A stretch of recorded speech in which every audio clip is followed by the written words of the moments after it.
Gold, trusted gold buyers. మీరు తాకట్టు పెట్టిన బంగారాన్ని విడిపించి ఈ రోజు ఉన్న మార్కెట్ ధరకు కొనబడను. మీరు కెరీర్ స్టార్ట్ చేసింది అసలు ఇండస్ట్రీకి అడుగు పెట్టింది ఒక ఆర్టిస్ట్ అవుదామని కదా, ప్రొడ్యూసర్ అవుదాం మీరు ఎప్పుడు అనుకోలేదు, డైరెక్టర్ అసలు వేరే యాక్టర్ అవుదామనే. యాక్టర్ అవుదాం చిరంజీవి గారు కట్టేటి పోటీ ఇద్దామని వచ్చాం. చిరంజీవి గారు ఫ్యాన్ వచ్చి ఈయనకి పోటీ ఇవ్వాలనుకునేవాడిని. ఎవరైనా అంటే హీరో అనేవాడిని. మనకు తెలియదు, ఇక్కడికి వచ్చినా తెలుసు ఇక్కడ సినిమా అంత ఉండదు అబ్బాయిని. సరే ఓకే, అంత ప్యాషన్తో వచ్చారు కదా. ఇప్పుడు ఏదో సడన్గా ఇప్పుడు మీరు ప్రొడ్యూసర్ అవడం అనేది లక్ అంటారా లేకపోతే నా వర్క్ అండి, నా కష్టం, కృషి పక్క. ఓకే, నా కృషి పవన్ కళ్యాణ్ బ్లెస్ దయ. ఓకే, అయితే ఇప్పుడు మీరు ప్రొడ్యూసర్గా వెళ్తున్నారు కదా, బట్ మీరు మెయిన్ ప్యాషన్ వచ్చి ఆ దాహం తీరలే కదా, మీరు ఆర్టిస్ట్ దాహం అయితే మీరు ఖచ్చితంగా తీరలేదు. అది తీర్చుకోవాలని ఉందా లేదా అసలు పట్టించుకుని మోసిపోయింది సార్ దాని మీద పోయింది. సినిమాలే తీయాలి, బాగా ఒక మంచి స్టూడియో కట్టాలి. నా ఇద్దరు కొడుకులు ఒక కొడుకుని ఇండస్ట్రీకి తీసుకురావాలి నిర్మాతగా, ఆయన కూడా యాక్టర్ చేయాలి, ఇండస్ట్రీని ప్రొడ్యూస్నే చేస్తా. ఓకే, ఒక కొడుకుని పోల్ట్రీలో పెడతా. ఓకే, ఆర్టిస్ట్ గారిని చేయరు, హీరోగా. ఇద్దరు బాగున్నారుగా పిల్లలు? బాగున్నా చేయను, నా కొడుకు నిర్మాతం చేస్తా. ఇప్పుడే అన్నారు దేవుడు మనం ఒక స్కెచ్ చేసి నా స్కెచ్ ఇది, మరి దేవుడు ఏం చేస్తే మనం చెప్పలేదు. ఇప్పుడు ఏదో తేజ గారు లాంటి వాడు వచ్చి మీ అబ్బాయి హీరో చేస్తా అంటే ఈ కూడా ఎందుకుంటాం. మీరు ప్రొడ్యూసర్ అవుతాను మీరే ఉంచలేదు, నేను ఉంచే మీరు అంటే మీరు కమెడియన్గా చేస్తున్నప్పుడు ఆర్టిస్ట్గా చేస్తున్నప్పుడు తోటి ఆర్టిస్టులు ఎవరైతే ఉన్నారో ఇప్పుడు మీరున్న పొజిషన్ చూసి ఈగో ఫీల్ అవుతారా? ఈగో ఫీల్ అవుతుంటారా? అంత పట్టించుకోరు సార్, ఎవడో అనుకుంటాం కానీ మనం మన గురించి ఆలోచించే టైం ఎవరికి ఉంటుందని నా ఫీలింగు. ఆలోచిస్తే వాడు ఎదగడానికి మనం ఎందుకు టైం అంటే, నేను మీరు 5 నిమిషాలు మీతో మాట్లాడి వెళ్ళిపోతా కదా, మళ్ళీ మీరు నాకు గుర్తురారు. నాకు 150 వ్యాపకాలు. మనం ఎంత ఇప్పుడు ఏంది హిట్ అండ్ రన్ వ్యవహారం ఇక్కడంతా. సాయంత్రంలోపు డబ్బు ఎట్లా సంపాదించాలి, సాయంత్రంలోపు ఏంటి మన కంపెనీ ఎట్లా, ₹1,00,000 స్టార్ట్ అయిన కంపెనీ 300 కోట్ల కంపెనీ మాది ఇవ్వాలి. 1,50,000 స్టార్ట్ చేసి ఉంటాం మా నాయన, 300 కోట్ల కంపెనీ మాది ఇవ్వాలి. మనం ఎట్లా పెరగాలి అని ఆలోచిస్తాం కానీ టీఎన్ఆర్ గారు ఏమైనా ఆలోచిస్తున్నాడు మరి గురించి. కొందరు ఉంటారు డైరెక్టర్లు ఇన్ఫీరియారిటీ కాంప్లెక్స్, ఫోన్ నా గురించి ఏమైనా చేస్తుంటాడా, నా గురించి అనుకుంటా. మనకి ఎందుకు అనుకుంటామండి, మనకేం అవసరం సార్. మనం కొడితే జీవితంలో మనం 5 మెట్లు పెరగాలంటే మనం వైకుంఠపాళి ఆడుతున్నాం సార్. నా జీవితం అనేది వైకుంఠపాళి నా దృష్టిలో. పాములు ఉన్నాయి, నిచ్చెనలు ఉన్నాయి. ఎప్పుడు నిచ్చెన ఎక్కాలని చూస్తాం కానీ వైకుంఠపాళిలో పాము గర్వాలని వాడు వేస్తాడా? పాచిగా వేస్తాడా? వేయడు. కానీ ఒక్కోసారి పాచి పడితే పాము పడితే కిందకు వస్తాం, మళ్ళీ ఎమ్మటే నిచ్చెన ఎక్కాలి. అంతేగాని పాము గారు సిద్ధం పాచికేయకపోతే ఎడెక్తా, అది జీవితం. మరి ఇంత 300 కోట్ల టర్న్ ఓవర్ ఉన్న మీ కంపెనీ ఇంత పెట్టుకొని మీరు మళ్ళీ మీ బ్యాక్గ్రౌండ్ ఇంకెవరో వ్యక్తులు ఉన్నారని ఎందుకు వస్తుంటుంది? 100 మంది. ఇప్పుడు నాకు ఫ్రెండ్స్ ఎక్కువ సార్. నాకు అఖిలేష్ యాదవ్ సీఎం దగ్గర నుంచి నాకు ఫ్రెండ్స్. ఇప్పుడు నేను లగడపాటి రాజగోపాల్, నా పెద్ద వాళ్ళంతా ఫ్రెండ్షిప్ చేస్తాను నేను. నాకు బొత్స గారితో అందరు రకరకాలతో ఫ్రెండ్స్. నాకు ఒకసారి ఒక ఫ్రెండ్ అయ్యడం నాకు నేను ఆలోచిస్తాను, నా ఫ్రెండ్షిప్ చేసేవాడు పెద్ద ఆలోచిస్తాను. నాకు బ్యాక్గ్రౌండ్ ఉన్నాడు, ఫ్రంట్ రౌండ్ ఎవడో ఉండడు సార్ ఇక్కడ. బ్యాక్గ్రౌండ్ ఉంటే పని జరగదు ఇక్కడ. ఎవడికి డబ్బులు ఇవ్వడు, అది వాస్తవం. అది వస్తుంటే నేను పట్టుకో నిజమేనేమో అనుకొని. ఒక విషయం చెప్తా, బొత్స బినామీ అని పేరులో వస్తే మా అమ్మ ఇచ్చింది ఇంట్లో ఒకసారి. ఆయన పీసీసీ ప్రెసిడెంట్ అప్పుడు ఉమ్మడి తెలుగు రాష్ట్రాల్లో. మా అమ్మ ఇంట్లో ఏడ్చింది, ఏందిరా ఇది అని. ఆ రోజు చెప్పి ఈ రోజు నుంచి బొత్సగా దగ్గరికి వెళ్ళనమ్మా అని చెప్పా. ఎప్పటి సంగతి ఉండదు? ఆయన పీసీసీ ప్రెసిడెంట్ ఇప్పుడు 5-6 ఇయర్స్ బ్యాక్ నుంచి. అంటే మీ మొదటి సినిమా ఆంజనేయుల తర్వాత ఆ మధ్య అప్పుడు బొత్స బినామీ అందరూ అంటున్నారంటే వెళ్ళని చెప్పి వెళ్ళలేదు. ఆయన రాత్రే కలిసా, ఈ రాత్రి. అందుకని లేట్ అయింది. రాత్రి ఫోన్ చేశాడు నేను అన్న. ఎందుకు పిలిచాడంటే, వాళ్ళ అబ్బాయికి ఏదో పెళ్లి సంబంధాలు కుదిరినరా, గుర్తుపెట్టి 4 వచ్చినాయి, ఇందులో ఏది మంచి సెలెక్ట్ చేద్దామని పిలిచారా అన్నాడు. అది నా relation. Okay okay. After 5 years నన్ను ఫోన్ చేసి, సందీప్ గారికి 4 పెళ్లి సంబంధాలు వచ్చినాయిరా, ఇందులో ఏది మంచిదో సెలెక్ట్ చేద్దాం నేను పిలిచారా అన్నాడు. ఓకే, అది మా క్యారెక్టర్. అది 5 ఏళ్ల తర్వాత నేను వెళ్ళిపోతే పిలిచి ఫోన్ చేసి ఇప్పుడు వెళ్తాం. మళ్ళా మనం నాకు ఇలా పెద్ద పొజిషనల్ లీడర్స్ అందరూ లేనప్పుడు నా ఇంటికి వచ్చి కూర్చునేవాళ్ళు. మేమందరం మాకు ఫ్రెండ్షిప్ చేస్తే బినామీ అవుతామంటే ప్రపంచంలో అందరూ బినామీలే సార్. మన సైజ్ చేశారా అబ్బాయిని? రేపు వస్తాలే అన్న అని చెప్పి అమ్మటే అట్లా చేస్తుంది. 4 సంబంధాలు చెప్పాడు. చూద్దాం రేపు కూర్చి ఇలా రేపు మాట్లాడదామని ఊరికి.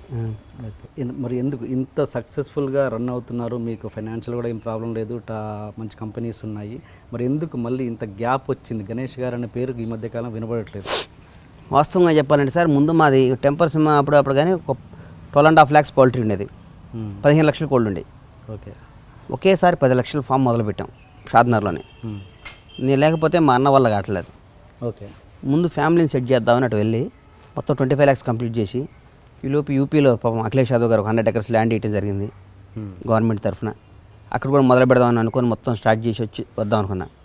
కానీ ఈ 2 years తర్వాత కూడా సినిమాలు దిగిపోతే ఏదో వెళ్తే నాకు అమ్మ ఏదో మిస్ అవుతున్నారా ఎయిర్పోర్ట్లో కనపడ్డా వాళ్ళు కనపడ్డా సినిమాలు తీయండి సార్ అని. ఏ నిర్మాతకు ఉండదేమో నా అంత క్రేజ్ పాపం తీయండి అంటే అనిపించింది.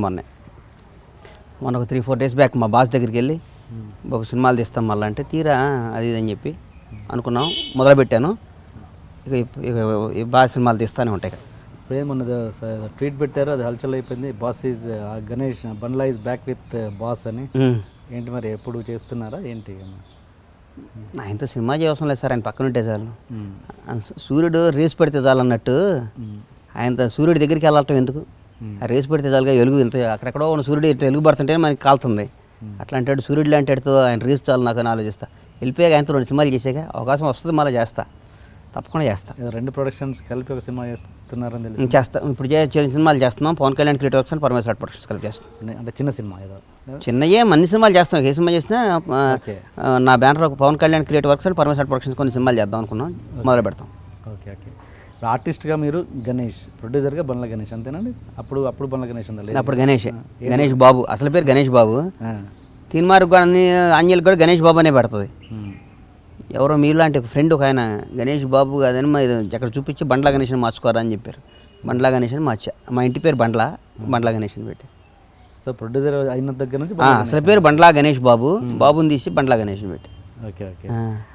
మీరు ఆర్టిస్ట్గా అప్పుడు ఒక హీరోకి ఒకటి చేశారు నాకు చేసి ఒక సెక్స్ సినిమా జయలలిత ఏంటో పేరండి సీన్ ప్లీజ్ ఆంటీ ఏదో ఉంది. ప్లీజ్ చెయ్యని పని లేదు సార్, మనం దొంగతనం 2 కథం పనులు అని చేసాం. మీరు ఇంకా అసలు టాపిక్ వద్దాం.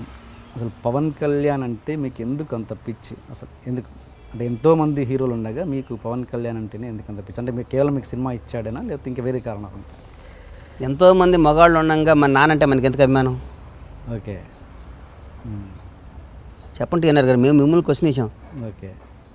సో దేశంలో 100 మంది మగాళ్ళు ఉన్నారు, బాబాయిలు, పెద్దనాన్నలు, చుట్టాలు, అన్నయ్యలు అందరూ ఉన్నారు. కానీ తండ్రి అంటే ఒక ప్రత్యేక అభిమానం ఎందుకుంటుంది? ఎందుకుంటుంది సార్? దేవుడు లాంటి మన జన్మనిచ్చినాడు కదా, జన్మనిచ్చాడు.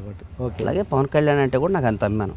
మా నాన్న నాకు ఎట్లా జన్మించాడు, నాకు నిలబడి నన్ను నిర్మాతం చేశాడు. ఇప్పుడు మా నాన్న మీద మన కోపం వస్తుంది, కానీ నాన్న దూరంగా అడిగా. ఓకే. కథ వాళ్ళు అంటే ఇప్పుడు నాన్న మీద ప్రేమ ఉన్నంత మాట మాత్రం అన్న మీద, బాబాయిల మీద, పెద్దనాయల మీద ప్రేమ లేనట్టు కాదు.